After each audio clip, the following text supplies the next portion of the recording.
Good morning, everyone. Janie here. Welcome back to my garden.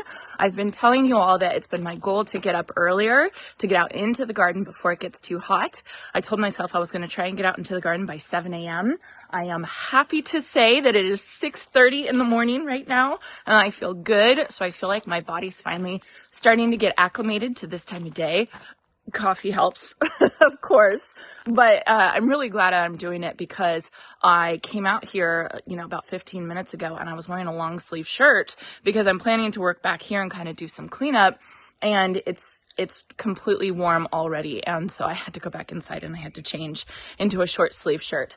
It's just that time of year. Things are starting to get warm. We have a triple digits on our 10-day.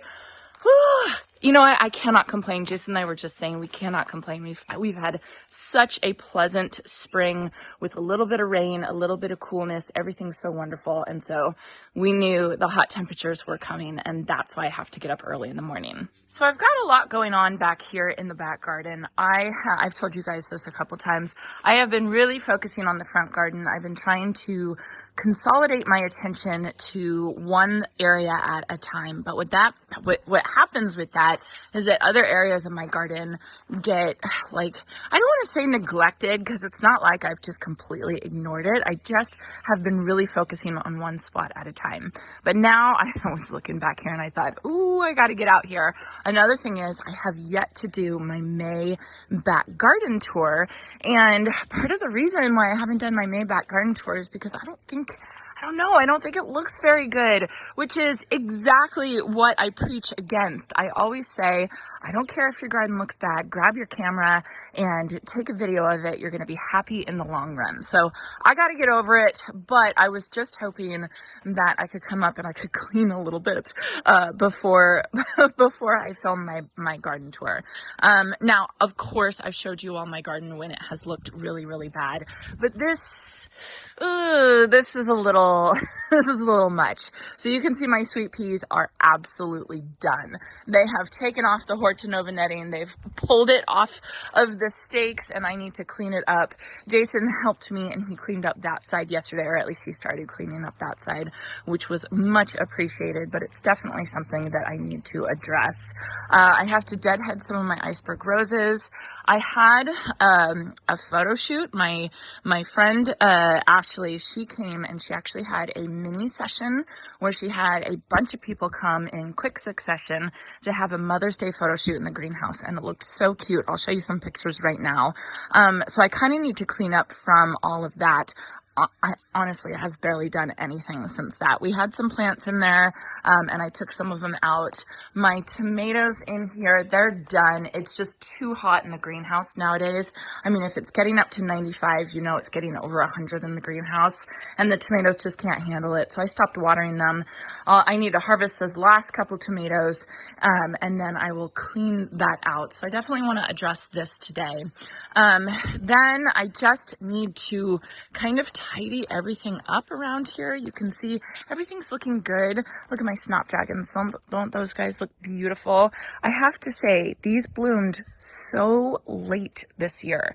They just started blooming. And when I think of snapdragons, I mean, I planted these in the fall, and I'm so shocked that they took so long to bloom, because I was expecting them to bloom in early March, and they were nowhere near ready. I do not know what happened. I do not know what was going on. They're beautiful now, but I've been trying to be very patient with them. The other thing is my dahlias. These dahlias are from my friend Kate from Hello Garden. Those look really good. They're starting to bud up, and look at that little ladybug. And these dahlias are my seed dahlias that I planted last year, and I transplanted them the other day or the other week, and all 4 of them survived, which I am so very happy to see that. So those are all looking good, and my zinnias are looking good, but you can see I got a lot of weeds I need to address. And then the one thing that I'm going to do right right now, early morning, is I need to address my hanging baskets back here. They are looking really bad. So we have a budworm infestation, and Jason has been spraying BT in the front yard. And then I was looking out the window at these and I thought, man, they're still looking really bad. They still look like they have budworms on it. And then Jason told me he forgot to spray these. He just completely missed them. So you can, this is classic budworm damage, right? And as you can see, there's not as many blooms. They're just kind of looking like they're sparse and struggling. And if you look closer, you can see some budworm poop, like right there. And then, I mean, the biggest thing is when you see a hole in your buds, just like that. There's probably a budworm in this thing right here. Anyway, so before the pollinators wake up this morning, I want to mix some BT and spray these hanging baskets so that they can start blooming again and looking really pretty. So that'll be the first thing I do. And then after that, I'm going to get over to the raised beds back here and just start cleaning up, really attacking those sweet peas. I'm a little nervous about those because that's a lot of sweet peas. But I'll just go really slow, and I'm happy that I got up early so that I'm not sweating completely. Anyway, so I want to mix up my BT. BT is Bacillus thuringiensis. It is a naturally occurring bacteria in soil, and it kills budworms. And so if you live in an area that does have a budworm problem, you have to spray this stuff, or there's no point in buying plants like petunias or geraniums or verbena, because it's a really common problem. And so I kind of just expect it every year. So before the pollinators wake up, I want to go mix some BT and spray them on these baskets real quick. Okay, so here's my BT that I'm using. This is just the Monterey BT, but there's other brands that work perfectly well. So this is the concentrate that you'll find at the garden center. You can find this pretty much anywhere. And you can get the concentrate, or you can get the ready to use, which is just already in spray form. We use so much of this that I would definitely get the concentrate. We probably go through 2 of these a year, I would say, maybe more than that. It depends on how responsible and on it we are with spraying this stuff. So what it is it's 4 teaspoons per gallon. And then I have this pump sprayer right here. We do have a backpack pump sprayer that sometimes we'll use, but we try and keep our pump sprayers dedicated to whatever we're using, whether it's fertilizer or whether it's BT or whether it's weed killer, anything like that, just so that we're not mixing. You can clean these things out, but you have to do a triple wash, which is where you fill it up and then you spray it out the sprayer 3 times, and that is just a pain in the butt. And so I'd rather just have dedicated pump sprayers to each one. So this is the one that we use for BT, and I am only going to use 1 gallon. This is a 2-gallon jug, I think. Yeah. This is a 2-gallon jug, but I only filled it up to 1 gallon. I already put some water in there. And then the important thing to remember with BT is that you can't store it in here. You only want to mix up as much as you're going to use at that time, that day, because it will actually break down very quickly. It does break down very quickly, even on the plant, once you spray it. And sunlight actually will break it down even quicker. And so you can't store it in here and use it like next week on your petunias. You have to just mix up as much as you're going to use. So let me open this. So these little measuring cups we got in a set off Amazon, and these guys are dedicated garden product measuring cups, right? So for BT or any other thing that we're going to use that we have to dilute, we have these measuring cups, and they stay here in the metal workshop so that we don't have to go use anything else like a kitchen one or anything like that, because that's just gross. So this one just goes up to 3 teaspoons. So I'm just going to fill it up to 2 teaspoons twice and put it in here because I have a gallon and it's 4 teaspoons per gallon. Oh, and make sure that you shake this up really well. I shook it up. Okay, so the BT's in there with the water, and then I'm just going to put the top back on, screw it on really tight, and then shake it up, and then get to pumping. So I do want to point out that there have been studies on the effect of this BT on bees, And they found that it does not affect bees. However, just like if you had like a strong stream of water, if you hit the bee with the spray, obviously then they'll get injured and they won't be happy. So that's why I like to do this early in the morning, so that I'm not messing with any of the pollinators and I'm not getting a direct hit. What this will affect is this will affect butterflies. So if you have a lot of butterflies in your garden, if you have a butterfly garden, you want to skip this. You don't want to do something like this. And that's why petunias are not a good option for a butterfly garden, because if you do get a budworm infestation, then your petunias are just gone. But we don't have any butterflies here on these, and so we're not worried about them. The only butterflies we have are the cabbage moths or the budworm moths, and or they're not moths, they're actually butterflies because they fly during the day. But those are the only things that we're worried about, and I want to get rid of those. So what I'm going to do is I'm going to take my sprayer and I'm going to spray all around the plant, making sure I get up and underneath the leaves, because that's where the budworms are hiding. That's where they're green, and so they basically hide on the stems and underneath the leaves, and then they'll come out and they'll eat the buds.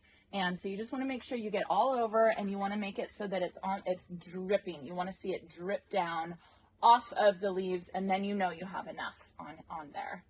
And then it usually takes maybe like a week or two to kind of flush back out. Make sure you fertilize it, and you can cut it back. You can cut back all the damaged parts if you want. I'm not going to do that. I'm just going to do this and let it flush back out. All right, done with that one.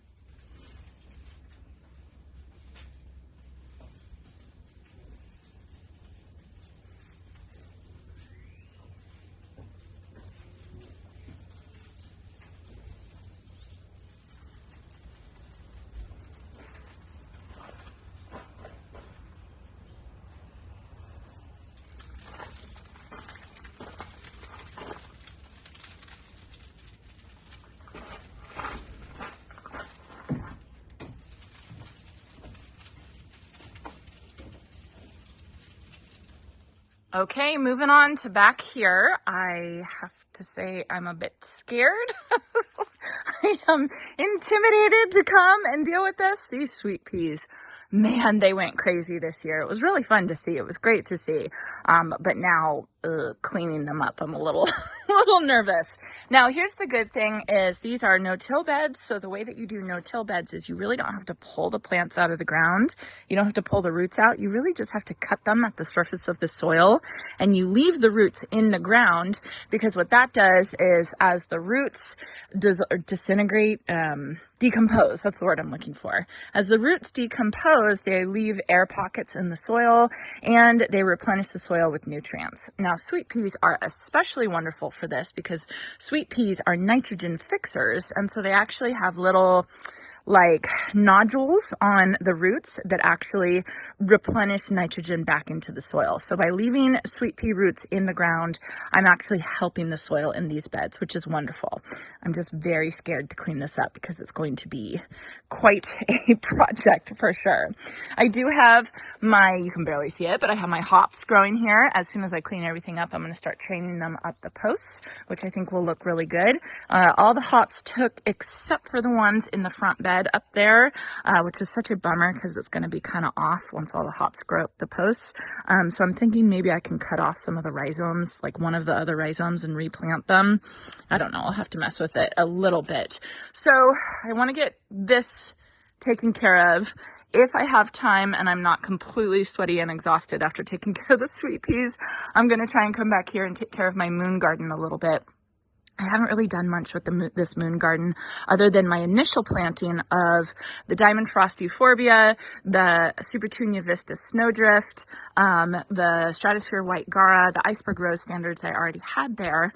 So I just kind of need to clean up the icebergs, and then I think I am going to trim up my little ollie topiaries as well, just to kind of make everything look nice and clean. And then next time I go to the garden center, I have to remind myself to look for something nice and tall and white in the back for the background. I do have the moonflowers still growing and they're looking really good. I think I can actually take this off now. Oh no, it grew through here. Hold on. I'm gonna be oops, that's okay. So these are white moonflowers. They're gonna get these big, beautiful blooms that will shine in the moonlight. And so that I'm gonna be training that up the greenhouse. Anyway, this is my project. Wish me luck.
Lots of progress happening. I've got all the sweet peas out. Look at this. Oh my goodness. And look at my big pile right there. That right there is why I need a chipper, a wood chipper, mulch chipper, whatever you want to call it, because that is a huge, massive pile of yard waste, and I could chip it down and then it could turn into compost so quickly. Oh my goodness. I really want one now. So anyway, there's all of that. And then I have this here. This is kind of like my garbage pile. This is all the stuff that's wrapped up in my plastic Hortonova netting. And as I was pulling this out, I was kind of like, ugh. I'm thinking that maybe next year I want to do the twine netting from now on. I saw it at Gardener Supply after I already purchased this stuff this past year, and I was tempted to just take this down and replace it with the twine, but there's no point to that.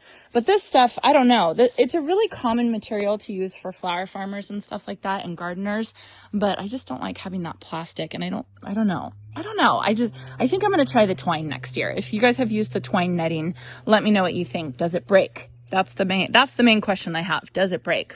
So anyway, this looks good. One thing I do want to do is I want to maybe put little nails in here so that I can start training up, training the hops up the posts. I think that'll look really pretty. I'm surprised with how much growth I actually have on them. I couldn't tell with the sweet peas. But right now what I want to do is I do want to address my little ollies. I need to prune them. I need to kind of thin them out because they do like to have a little bit more airflow. And so I just need to get in here and just kind of just thin them, make them a little bit sparser, because that's what olive topiaries are supposed to be. They're supposed to be light and airy, basically. So I do want to come through here and prune these. You can see I did prune back, or deadhead, my iceberg roses. And this year I am going hard on my iceberg roses. After the first flush, I am cutting them way back. That's what I did in my front garden, and we'll see how quickly they flush out. Because usually the iceberg roses, they grow so fast, like getting in there and being super specific and fine about, deadheading every little flower. Sometimes it's just easier just to cut the big branches off. So I'll keep you all updated on that technique for the iceberg roses. But right now I want to get to these guys.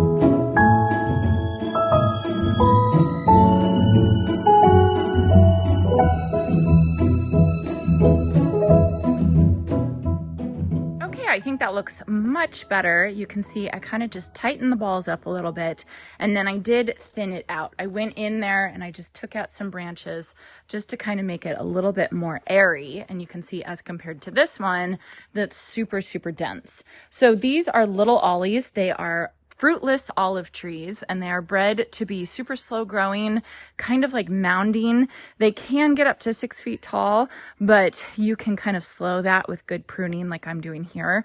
I don't want these guys to get any bigger than they already are right now because I think that they look really pretty.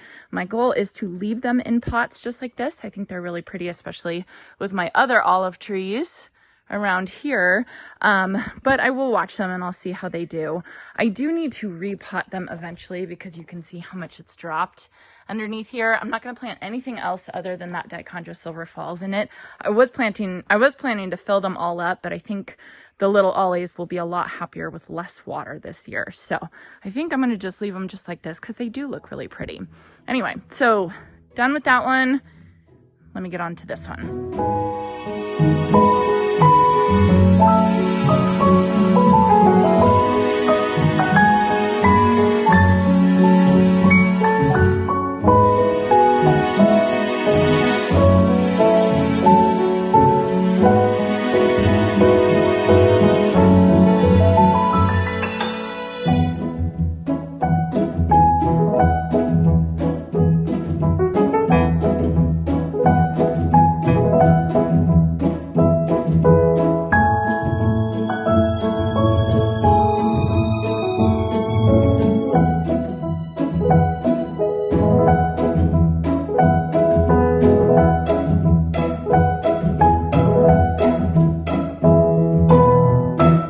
So I'm going to stop there. I probably could keep going and keep kind of like picking at it, but I'm going to stop because I don't want to overdo it. So they look much, much better than they did before. A lot cleaner.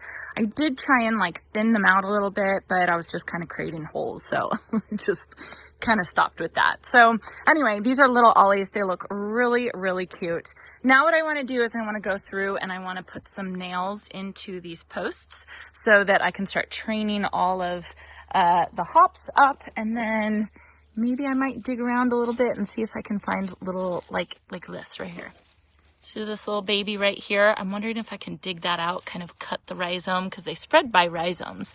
Cut the rhizome and then move them up to this front bed that the 2 rhizomes I put in there did not take. And I think they did not take because our drip emitters were pinched, and so they basically just dried up. So I'm going to try and put one, if I can find one, I'm going to try and put one there and try and put one over on that side as well, because we've got hops here growing up this post, hops here growing up this post, the back 4 posts, and then nothing over here. So it's going to look really, really lopsided if I don't do something.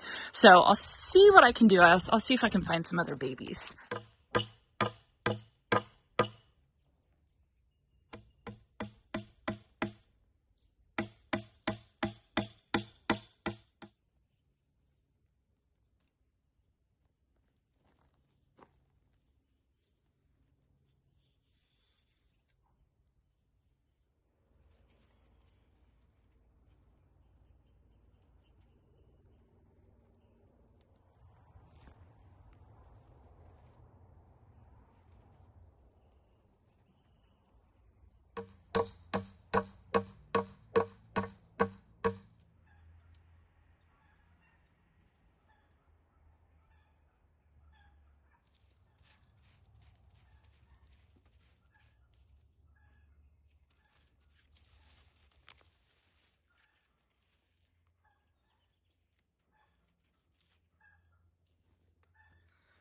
All right, so I'm just taking a break in the shade for a minute. I think I'm pretty much done for the day. I got a lot more done than I actually thought I would. I still want a couple more days of working in the back garden. We did just get a delivery for a project that we're gonna do right in front of the office. So hopefully that'll be done in the next couple days and you guys can see that. But let me at least show you what I got done today. So I did get all the hops trained up the posts. I did put twine in between 2 nails basically so they can at least get started, but I think once they start twining around the posts they're not going to need any more support. But I'm glad I did that because they were starting to go through the zinnias.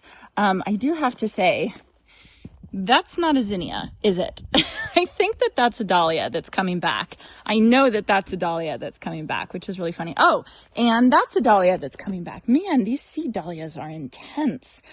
So anyway, I have that hops right there that's growing. Is this just a piece or is this actually... Oh my, look at that. Well, I am going to plant that one. Holy moly, look at that one. Hold on. So this should show you guys how the hops spread. They spread by rhizomes underground. And so, you know, if you're worried about that, then obviously don't plant hops in your garden. But I'm going to take this piece and I'm going to put it right over here. I put a couple other pieces, but they were smaller. Right here. And that should take, hopefully, and then I will have another hops plant right there, which will be perfect and can grow up this post. And then back here, I've got all the sweet peas cleaned out. I still need to clean up my mess. This, I'm going to let it kind of sink down, dry out and sink down so that I don't have to carry as much over to my compost pile over here, which I have to show you guys because it's just hilarious. Our system is not working right. Look at how full this is. Oh my gosh. It's just too much. It's absolutely too much. So this right here is why I think I need a chipper, because it's the beginning of the season. It's not even the part of the season where we really should have a lot of garden waste, and we are already chock full of garden waste. So we definitely have to do something about it. Let's see, what else did I do? Oh, I pruned back the little ollies, which look really good, and just kind of weeded a little bit. You can see my sunflowers are starting to grow. So those are looking really good. Still have a ton of stuff to do back here, but at least I made some pretty good progress today, especially with these hops. I think these are going to look really good. So that's going to be it for today. The back garden is definitely a work in progress, but I can see it. I know what I want it to look like in the end. It's just going to take some time to get there, but I'm happy to have you all along with me for the ride. So anyway, I hope you all enjoyed this, and I hope you all have a chance to get in your garden today.